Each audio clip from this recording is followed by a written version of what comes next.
Hai semuanya, ketemu lagi di channel gue, channel dari Pasya. Jadi gue ini ngebuat channel ini ya supaya berbagi tentang kepada kamu orang ya, tentang pengalaman-pengalaman pribadi gue ya, yang di samping siapa tahu bisa bermanfaat sama kalian ya. Bukan berarti gue pinter, tapi mungkin gue udah duluan ngalamin masa-masa seperti ini ya, wawancara, psikotes, ngedaftar kerja sana sini, dan gue mau berbagi sedikit ilmu gue yang gue punya ya, yang gue pelajarin. Untuk kiat sukses wawancara atau job interview, mungkin wawancara kerja merupakan peluang yang sangat berharga dan sangat ditunggu-tunggu oleh para pelamar saat mengikuti proses rekrutmen karyawan. Persiapan diri Anda sebaik mungkin karena jika gagal tak ada lagi namanya wawancara ulang. Sebaliknya, bila Anda berhasil lolos pada wawancara tahap pertama, Anda berpeluang untuk mengikuti wawancara tahap berikutnya. Mengenai tentang wawancara kerja. Wawancara kerja pada dasarnya merupakan salah satu kegiatan dalam proses rekrutmen yang digunakan oleh perusahaan untuk menyaring atau memilih calon karyawan terbaik dari pelamar yang ada sesuai dengan kualifikasi yang telah ditentukan. Perlu diingat bahwa wawancara kerja merupakan tahapan penting dalam menentukan seorang calon pelamar kerja layak diterima atau ditolak. Mengingat betapa pentingnya peran wawancara kerja dalam penentuan nasib para pelamar kerja, kadangkala wawancara dilakukan lebih dari satu kali.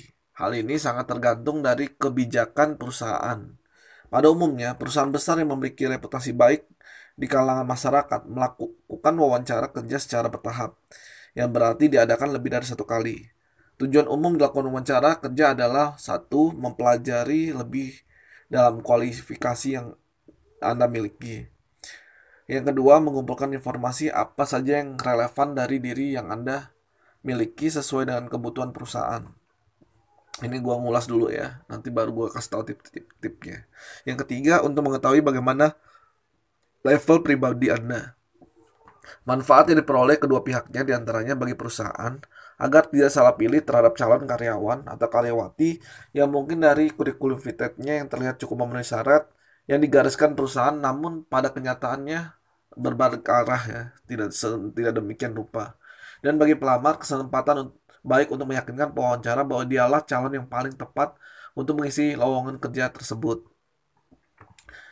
Kita lanjut ya, ke jenis-jenis wawancara. Jenis wawancara berdasarkan tujuan. Dari sudut pandang tujuannya, jenis wawancara dibagi menjadi beberapa bagian ya. Yang pertama, screening interview. Dilakukan bila jumlah pelamar berjumlah besar. Yang kedua, selection interview. Dikenal sebagai decision interview. Jenis wawancara ini untuk menampung calon yang lolos dari screening interview. Jadi ini tahap yang kedua ya. Yang ketiga adalah combination interview. Dalam rangka efisien kerja, banyak perusahaan kecil menggabungkan screening interview dan selection interview menjadi satu paket yang disebut dengan combination interview. Promotion interview. Yang terakhir adalah yang keempat adalah promotion interview. Karena prestasi kerja yang cemerlang selama bertahun-tahun, seorang supervisor dipromosikan menjadi manajer. Jadi itu promotion interview ya, promosi jabatan. Lanjut ke jenis wawancara berdasarkan jumlah wawancara. Dari sudut pandang jumlah wawancara, jenis wawancara dapat dibagi menjadi beberapa bagian ya. Yang pertama, one to one interview. Di sini hanya ada satu pewawancara yang mewawancari kamu. Yang kedua adalah group panel interview. Pada jenis wawancara ini tampil lebih dari satu pewawancara. Jadi ada beberapa orang yang mewawancari kita ya. Yang ketiga adalah serial interview. Sama halnya yang dengan grup interview di mana pewawancara adalah lebih dari satu orang. Namun pelamar tidak berhadapan dengan mereka dalam waktu yang bersamaan. Bisa jadi pada 15 menit pertama pelamar berhadapan dengan HRD manager, 15 menit kemudian berhadapan dengan orang lain atau dengan marketing manager dan seterusnya. Jenis wawancara berdasarkan teknik wawancara. Dilihat dari tekniknya, jenis wawancara dapat dibagi menjadi beberapa bagian. Yang pertama, behavior based interview. Dalam konteks ini, pewawancara berkeyakinan bahwa karakter sifat seorang sangat memainkan peran dalam penyelesaian masalah. Asumsinya begini, jika dia bisa menyelesaikan masalah dengan baik di waktu lalu, maka dia dapat menyelesaikan masalah di masa-masa yang akan datang. Yang kedua adalah structured interview. Pada jenis wawancara ini, pewawancara sudah menyiapkan pertanyaan secara tertulis untuk ditanyakan kepada terwawancara. Yang tiga, stress interview. Dalam jenis wawancara ini, pelamar akan dihujani dengan pertanyaan-pertanyaan yang menyakitkan yang seringkali menyinggung perasaan. Ini sengaja dilakukan untuk tes sikap mental pelamar. Nah, untuk sukses persiapan untuk wawancara kerja, wawancara sangat penting. Artinya bagi Anda yang hendak memasuki dunia kerja, sudah seharusnya Anda mempersiapkan diri dengan baik. Berikut beberapa hal yang perlu Anda perhatikan untuk sukses dalam persiapan wawancara kerja. Yang pertama, persiapan fisik dan mental. Persiapan fisik Anda dengan baik dan istirahat yang cukup, jangan sampai karena kondisi fisik yang tidak prima, daya tahan tubuh yang menurun, dapat menyebabkan kegagalan wawancara Anda. Yang kedua, Anda harus yakin terlebih dahulu bahwa posisi pekerjaan yang tawarkan untuk perusahaan itu benar-benar sesuai dengan kemampuan Anda dan sesuai dengan keinginan Anda. Lanjut ya, yang selanjutnya adalah siapkan dokumen penting seperti berkas ya, atau dokumen yang dianggap penting, ijazah, sertifikat, dan sebagainya sebagai pendukung terhadap keberhasilan wawancara Anda. Yang ketiga, siapkan busana yang cocok. Saat Anda menyiapkan pakaian yang sekiranya cocok untuk wawancara kerja, ketika wawancara kerja berlangsung, Anda dituntut untuk tampil sempurna dalam segala hal, baik dalam sikap, perilaku maupun penampilan. Karena momen tersebut merupakan momen menjual diri Anda kepada perusahaan secara langsung. Untuk itu Anda harus dapat memberikan kesan sempurna pada para pewawancara. Jika orang malas semir, semir dulu ya sepatu kamu ya. Kalau rambut kamu nggak rapi, cukur dulu. Yang keempat, jadwal dan tempat wawancara. Ketika Anda dinyatakan lolos untuk mengikuti tes wawancara, pastikan Anda mengetahui di mana dan kapan wawancara kerja akan dilaksanakan. Yang kelima, profil perusahaan. Sebelum Anda menghadapi tes wawancara, sebaiknya menggali setiap informasi yang berkaitan dengan perusahaan tersebut. Minimal garis besar portfolio perusahaan seperti visi dan misi, program, layanan, produk, dan sebagainya. Jadi kita harus tahu produk perusahaan itu apa ya. Pengumpulan informasi ini penting sebagai bahan persiapan Anda pada tahap wawancara kerja tersebut. Biasanya pewawancara menanyakan berapa jauh penguasaan informasi Anda terhadap perusahaan yang dilamar dan betul-betul masuk dan dalam kriteria penilaiannya. Mengingat hal ini cukup mendasar bagaimana seorang berani mengajukan melamar pekerjaan dan mungkin menjadi bagian dari perusahaan, namun tidak mengetahui perusahaan yang tuju. Setelah mengenali secara umum informasi perusahaan, langkah selanjutnya adalah mengenali karakter perusahaan yang akan diambil. Istilah karakter di sini merupakan ciri khas yang melekat baik secara langsung maupun tidak langsung dirasakan oleh masyarakat. Nah, kita lanjut ya. Untuk tip busana pria dan wanita untuk wawancara kerja, berikut ini tip untuk dapat menarik hati pewawancara melalui gaya busana adalah yang pertama ya, untuk tip busana pria. Pertama, pakaian. Pilihlah kemeja lengan panjang dengan warna-warna netral dan kalem seperti putih abu-abu, krim, atau dapat juga dikombinasikan dengan pola bergaris untuk wawancara di perusahaan perbankan, BUMN, atau instansi pemerintah. Kemeja lengan panjang dengan warna-warna berani seperti biru, putih coklat, tua akan lebih tepat apabila Anda pilih untuk wawancara kerja di perusahaan-perusahaan swasta, multinasional, atau outsourcing. Gunakan celana berwarna gelap seperti hitam, abu-abu, coklat rapi, ukuran pas, dan warna celana diusahakan lebih gelap dari pakaian. Baju dimasukkan rapi dan tidak lecek. Lengan jangan dilipat ya, hindari menggunakan menggunakan corak yang terang dan mencolok. Yang kedua, rambut. Rambut harus rapi, berwarna hitam, tidak dicat. Panjang rambut belakang tidak melebihi kerah, dan panjang poni tidak menutupi mata. Gunakan gel untuk memberikan kesan wet look pada rambut Anda. Hal ini cukup banyak mempengaruhi kesan segar fresh pada wajah Anda. Yang ketiga, riasan wajah. Tidak harus seperti kaum wanita yang mempergunakan riasan wajah secara lengkap ya. Anda cukup menunjukkan wajah yang bersih dan kalau bisa Anda kurangi kesan berminyak pada wajah Anda. Jangan lupa untuk merapikan dengan mencukur kumis jenggot Anda sehingga Anda bisa sempurna tampil bersih dan rapi. Yang keempat, sepatu. Pilihlah model sepatu yang mempunyai heel sedang dengan warna hitam. Gunakan memberikan kesan tegas dan profesional. Di samping tentu, sehingga Anda akan terlihat semakin tinggi dan gagah. Yang kelima, ikat pinggang. Gunakan ikat pinggang yang polos, berwarna gelap, dan berbahan kulit atau serat kulit. Yang keenam, parfum. Ingat ya parfum ya. Jangan bau, kalau bau orang malas deket. Pilihlah parfum dengan nuansa keharuman yang soft, lembut ya. Hindari menggunakan parfum berlebihan. Jangan terlalu menyengat, bener pusing orang nyiumnya. Tidak memiliki bau badan dan bau mulut. Ya kumur-kumur ya pakai itu. Minum apa? Pembersih mulut itu. Yang ketujuh, aksesoris. Apabila Anda bermaksud membawa tas ke dalam ruang wawancara, siapkan model tas dengan desain konservatif dan tentu saja tidak lecek dan butut. Tidak menggunakan anting-anting serta kuku-kuku tangan yang bersih ya. Nah, itu untuk yang pria. Nah, untuk tim busana wanita ya. Yang pertama, pakaian memakai busana model gaun menurut memakai busana model gaun ya. Ide yang kurang tepat dalam tahap ini sebaiknya pertimbangan untuk cenderung memakai busana lengan panjang tanpa hiasan tambahan. Blus berwarna putih solid yang dimaksudkan dikombinasikan dengan celana panjang longgar, konservatif, rok panjang ya. Jangan pakai rok mini ya. Nanti takutnya dia fanatik, kamu malah diceramahin sama dia. Menambahkan penggunaan blazer dengan warna yang sesuai dengan merupakan opsional namun akan membuat Anda tampil lebih profesional.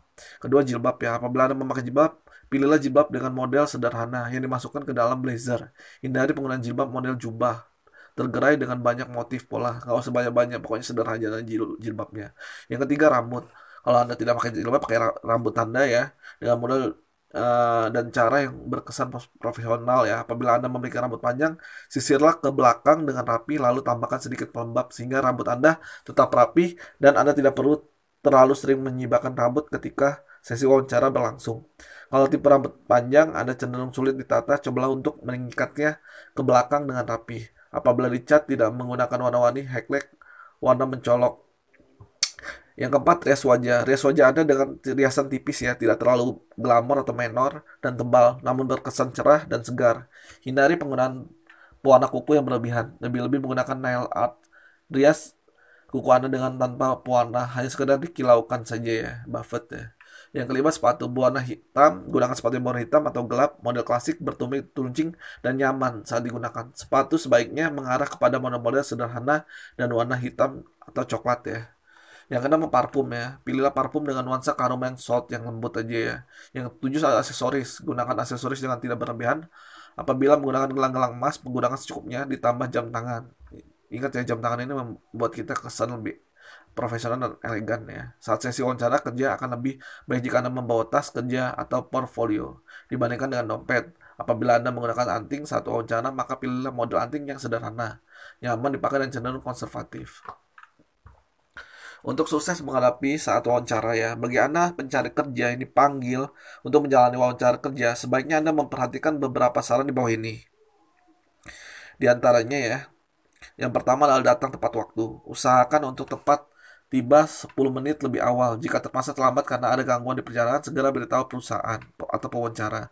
Kedua, salam dan sapa. Salam dan sapa atau tutur kata harus sopan dan santun ya. Jika Anda baru datang menuju tempat wawancara kerja, jangan lupa salam dan sapa satpam atau resepsionisnya yang Anda temui di depan dengan ramah. Jika harus mengisi formulir, isilah dengan lengkap dan rapi, sesuai dengan perintah. Jangan sombong ya. Ketiga, salam. Masuk ruang wawancara, ketuk pintu, ucapkan salam. Assalamualaikum warahmatullahi wabarakatuh. Selamat siang, selamat sore, selamat pagi kepada pewawancara. Yang keempat, duduk. Tetaplah berdiri sampai Anda dipersilakan untuk duduk. Duduk dengan posisi yang tegak dan seimbang. Jika harus berjabat tangan, jabatlah dengan erat, tidak terlalu keras namun tidak terlalu lemas. Saat berjabat tangan dengan pewawancara, jangan mencengkram terlalu kencang atau terlalu lembek. Gunakan feeling untuk menyeimbangkan kekuatan genggaman tangan Anda dengan kekuatan genggaman orang yang mengidentifikasikan batasan normal dan tidak normal dengan dirinya sendiri. Yang keenam, bersikap tenang ya. Ketenangan pada saat wawancara kerja sangat membantu dalam kelancaran menjawab pertanyaan yang disampaikan pewawancara. Jadi kamu nggak ngingung, nggak kaku ya. Yang keenam, tatapan. Ketika Anda bertemu dengan si wawancara, tatap matanya dengan berpikirlah, wah senang rasanya bisa bertemu dengan Anda. Hal ini akan membantu Anda tersenyum dari dalam hati dan ia akan mendapat sinyal tersebut dengan mood positif. Yang ketujuh adalah postur wajah. Upayakan untuk duduk lurus agar kepercayaan diri muncul dari sana. Jika Anda merasa rendah diri dan jenuh, coba perhatikan cara Anda duduk dan berdiri. Duduk tidak rapi atau berdiri sambil bersandar bisa menekan dada dan mengurangi asupan udara ke paru-paru yang menyebabkan kegugupan dan ketidaknyamanan diri Anda. Yang kedelapan adalah posisi kepala. Untuk meningkatkan rasa percaya diri selama wawancara, posisikan kepala Anda tegak secara horizontal dan vertikal. Ini memberikan sinyal bahwa Anda serius dan menggapai tujuan. Namun ketika dalam percakapan untuk terlihat lebih bersahabat, miringkanlah sedikit kepala Anda untuk menunjukkan simpati. Yang kesembilan, tangan dan lengan. Tangan dan lengan memberi penilaian akan seberapa menerimanya kita. Jadi upayakan tangan Anda berada di samping tubuh Ini menunjukkan bahwa Anda bersikap terbuka dan siap menerima apapun yang datang kepada Anda. Orang pendiam cenderung melipat dan menjauhkan lengan mereka dari badan, sementara orang yang supel cenderung menggambarkan maksud dengan gerakan tangan sambil berbicara. Upayakan gerakan tangan tak jauh dari badan Anda, supaya tak terlihat berlebihan. Jangan melipat tangan di depan dada selama wawancara, karena Anda akan terlihat defensif. Dua arti kegerakan tangan. Telapak tangan berhadap ke luar dan ke atas berarti orangnya terbuka dan bersahabat. Telapak tangan menghadap ke bawah berarti tipe orang yang dominan dan kemungkinan agresif. Yang 10, kaki. Hindari duduk dan kaki bersilang. Apabila menumpangkan satu kaki di atas kaki lain karena akan mengesankan masang batas atau sikap defensif. Yang ke-11, gerakan anggota badan. Tanpa disadari, kaki cenderung bergerak di luar batas normal ketika kita gugup, stres, atau sedang kebingungan. Untuk mengatasinya, upayakan kaki kita setenang mungkin selama wawancara. Jangan biarkan kaki Anda terlipat karena seakan-akan itu menciptakan batasan antara Anda dan si pewawancara. Bersikaplah jujur dan dalam menjawab. Bersikap jujur dan tidak berbelit-belit dalam menjawab pertanyaan akan membantu dalam kelancaran wawancara kerja. Don't use yes, no answer. Antusias. Tunjukkan antusiasme dan keterkaitan Anda pada jabatan yang dilamar oleh Anda. Yang ke-14, gunakan bahasa formal. Gunakan bahasa formal, bukan prokem atau bahasa gaul ya. Itu pasti ya. Yang ke-15, ucapkan terima kasih. Nah, itu aja ya. Tip-tip dalam wawancara ya. Semoga bermanfaat bagi kamu ya. Salam saya dari Setiawan ya. Semoga bisa bermanfaat. Jangan lupa like dan subscribe-nya ya untuk mendukung channel saya agar tetap maju dan agar semakin berkembang, memberikan banyak saran, wawasan, dan pengalaman-pengalaman saya yang saya miliki. Assalamualaikum.